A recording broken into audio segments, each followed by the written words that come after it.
Hi all, Planetside Agent here. Today we're going to do some burn comparisons with these 1 ounce aluminum tin alcohol burners. So if you're interested, stay tuned.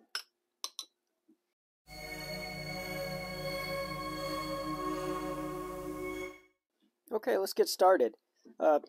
This video all comes about from viewer comments I've gotten on my original build and testing of the 1 ounce, they call them cosmetic tin alcohol burner. So what we have here is I got the standard one, which is got pads of carbon felt, and then it has a screen over the top. I say it holds about 1 ounce of fuel. If you're interested in the build on this, I do have a video on it, and I will put that link to that in the description section. Also, I've done many different burn tests using this particular burner, so those will be in my alcohol stove playlist, which will also have linked to in the description if you're interested. So anyway, the first one, I'll just redo the burn, is with this one. Then I got a comment. Somebody said, well, what about instead of using pucks, this uses little round pucks of carbon felt just stuffed in there, and then it's got a piece of stainless steel mesh pressed over the top. Said maybe you get better performance if you, if you can see that, and not spiral it. So I just made a little spiral of carbon felt and stuffed it in here. And once I did this, I got to thinking that actually this is probably a better way of doing it, just from a construction point of view, because all you have to do is cut out one long strip of carbon felt, which I don't have any handy. Anyway, and then just roll it up and stuff it in, which would make it pretty easy to do. Otherwise, the pucks, you gotta draw a circle or have some sort of a pattern and cut the, trying to cut a circle is a lot more difficult than cutting just a straight long rectangle of carbon felt. So if I make any more of these, I'll probably do this, but I'm going to go ahead and do a burn between the two to see if this does make any difference in the burn performance. And then I had another commenter said, hey, what about don't use any felt, just put the alcohol in there. So we'll do a burn test with just an empty tin. Okay, for this test, I'm going to go ahead and use my Altoids Tin alcohol stove, and I originally designed this stove to be used with this this burner. So I'm going to use this one for a couple of, well, the main reason is that the way it's set up, it'll be easier to get a look at the flame pattern with this stove as opposed to some of the other stove stands and stuff I have for burners. And I'm just going to go ahead and use one of the Trangia style rectangular mess tins or lunch boxes, however you want to call it, because it just fits nicely on top of the this particular stove. So that'll be what I'll be using for testing. I'll just be doing the 2 cups of water to boil test. So what I'm going to do next is start getting ready for the first burn, and I'll get back to you. Okay, change 1. I was getting ready to fill the tin up with 2 cups of water, and I got to thinking, why 2 cups of water? This is just going to be a burn comparison between the different stoves. So whether it's 2 cups, 1 cup, or 10 cups is pretty much irrelevant. So I'm going to go ahead and use the smaller tin that I have and only do 1 cup, because that'll just save me having to twiddle my thumbs while I'm waiting for it to boil. And you can see this one's just a little bit smaller. I picked this one up. Probably going to use it to make some sort of a kick out of it later on, but that's another story. So I'm going to go ahead and get this set up with 1 cup of water. I'll be right back. Okay, all set for the first test. I've got about 1 ounce of fuel in the original burner with the puck type carbon felt and the wire screen.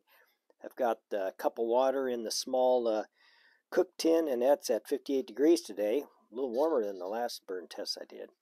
So anyway, let's go ahead and fire this off. Voila. Put the pot on, and remember to hit the timer this time. Okay, and we're off. And I'm not going to put the lid on this time because I watched a video. What's the guy's name? Shoot, I'm sorry. I'll put a label in the video here. He does a lot of really scientific, extensive tests on alcohol.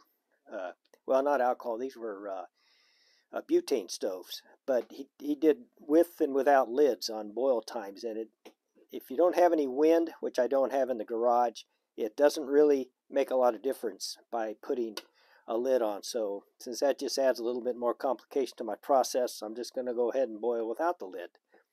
Yeah, that's if you're asking. And by the way, I'll go ahead and put links to his videos in the description here because they are very good, very thorough. If you're interested in more of a scientific, and he does it all the right way rather than, kind of garage style that I do. I recommend you go ahead and take a look at them. So I'm going to turn the lights off and we'll see how the burn pattern looks.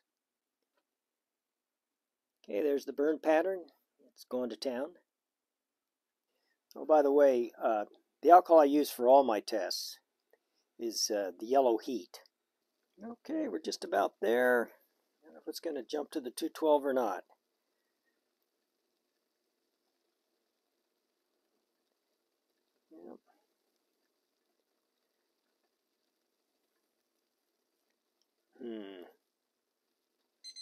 There we go. Looks like about 5 minutes and 43 seconds for the standard stove. So I'm going to go ahead and turn this off and get set up for the next burn. Get ready for test number 2. This will be the burner with the spiral cut carbon felt. And again, I have 1 cup of water at 58 degrees. So we'll go ahead and get this fired off and we'll see how this one goes.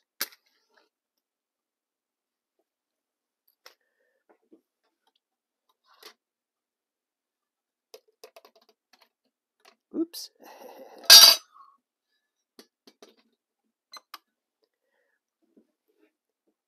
Now I'll go ahead and take you down. We'll look at the flame pattern. There you go. There's a flame pattern for the spiral cut. Yeah, getting close. There's 2:08, 4 minutes and 28. So this one appears to be a little bit faster. Maybe not. We'll see. Sometimes getting over that hump to the 212 can take a few extra seconds. Nope. Probably should just go to 211. There we go. Looks like 4 minutes and 51 seconds. So almost a minute. Minute faster with the spiral cut burner. So that's pretty amazing. I said originally with this type of burner you could just use the lid, flip it upside down and set it on top to snuff. Well, when I snuffed this one out earlier, I put it on, I plopped it on top and it didn't quite go out. It was still burning just a little bit. I think probably because it didn't really want to sit flush on there. And what happened was it actually melted the little plastic gasket on the inside. So not a good idea. I think probably a better approach is just to blow it out. I blew this one out. It went out without a hitch. So I don't know. Maybe I'll make a comment on my other videos just to point that out to people. Anyway, I'm going to go ahead and get things set up for the next burn test. Okay, the next test is with just the empty tin. One commenter said, why put all the felt in there? Just use the empty tin. Well, I'm not sure whether it's going to burn any better or not, but one of the main reasons you want to put carbon felt or some sort of absorbent material in there, you could probably also use fiberglass insulation or any number of things, is for spillage. Because if you're kind of clumsy, a klutz, or just a bad day, and you tip this over or spill it, any of it, you're going to have flames everywhere. So that's probably, safety's the main reason. I know there's all kinds of different burners. There's some of the called cat can stove. They use a cat food can, and they'll drill a bunch of holes in it and just pour the fluid in there and let that burn off, which, I mean, it works, and a lot of people use it. It's ultra light, but like again, you have a spillage problem. If you put some kind of absorbent material in there, then you're not going to have the danger of spilling. And I don't know if you're one of the gram weenies, just a little strip of carbon felt or anything to help soak up some of that fuel to keep it from slopping around would be a good idea. Not going to add that much weight to your pack, or I should say it's not going to add that much burden to your pack.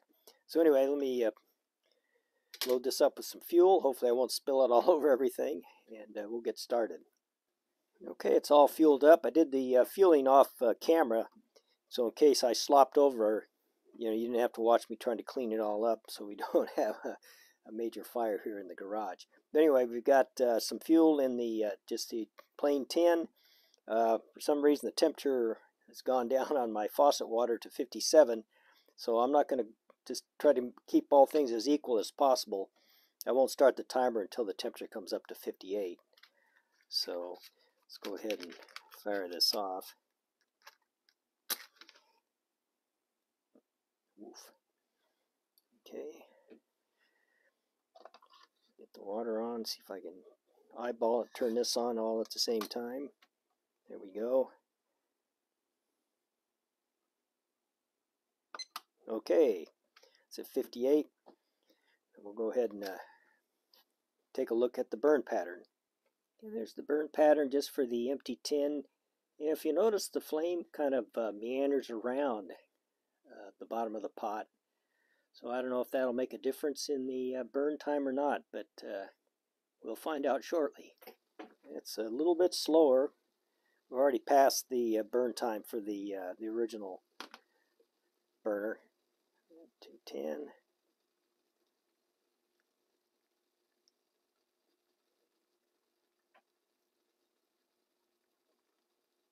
Oops, drop back. How'd that happen?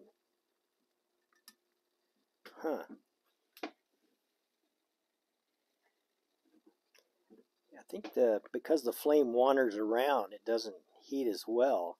Maybe just my moving, just the mild air currents I make moving my hand and stuff around blows it away from the bottom of the pot. So if you had any wind at all, you're going to have a time getting a boil, even with a good windscreen. There we go. Finally, it looks like about 6:39. So there's an argument right there for putting some sort of an absorbing material in your pan, because it definitely does speed up the process. Why? I can't say. If there's an engineer or physicist out there that would know, go ahead and post it in the comments, because I'd like to know myself. So anyway, that's it for this burn, and we'll go set up for the last one. Back again. I was going to try to put this burner out, and I blew on it, and I don't really like that idea, because I blew on it a couple of times, not real hard, because I didn't want to blow the remaining fuel out of the burner. It was more difficult than trying to blow the old spiral cut out, so I went ahead and used my melted one to snuff him out. So I think that's another reason. It makes them harder.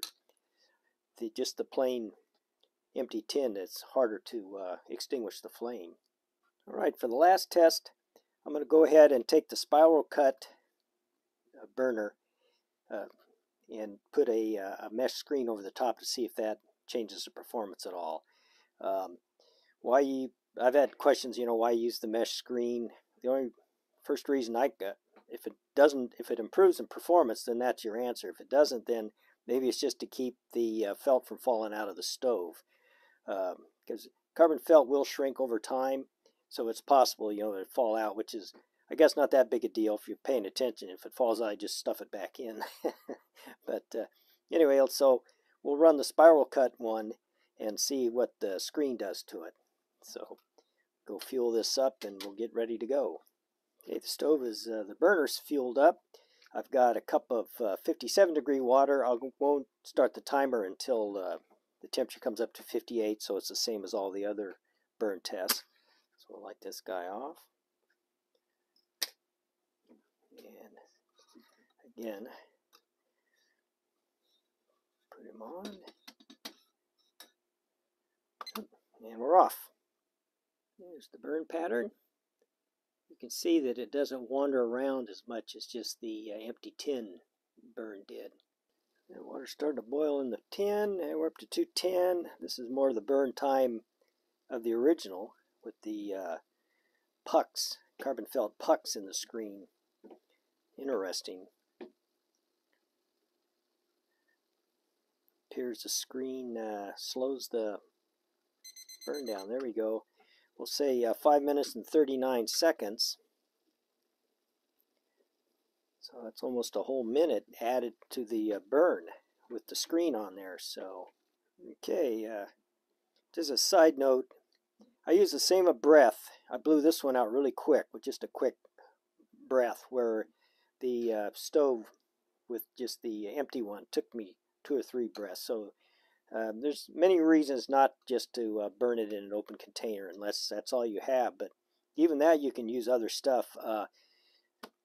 Hiram Cook did a video using, I think he's using the Fancy Feast stove, but he used different types of burner stuff like paper towel, sand, pumelite, all kinds of stuff. So they all seem to work. So don't use an empty tin unless that's all you have. But even then, you might be able to find some other, even in the environment, some sand or something to use to keep it from slopping around so much. So anyway, just to summarize, my original with the screen and the puck, I had the 1 cup of water boiled in 5 minutes and 43 seconds. The spiral cut stove, it boiled in 4 minutes and 51 seconds. And I was curious to see if the screen made a difference, and it did for some reason. So that one burned, the same spiral cut burned in 5 minutes and 39 seconds. So I think if I build any more of these stoves, I'm not going to use the screen. In fact, I'll probably go ahead and pull the screens out of the ones I've already built, just so they perform a little better. And last but not least, the one you don't want to bother with, just the plain empty tin, that burned in 6 minutes and 39 seconds. So that was, almost 2 minutes more than the spiral cut, and then a minute more than the a minute more than the ones with the screen on it. So there you go. Anyway, can't think of anything else to talk about on this. So I hope you guys all enjoyed the video, and we'll see you next time. Bye bye.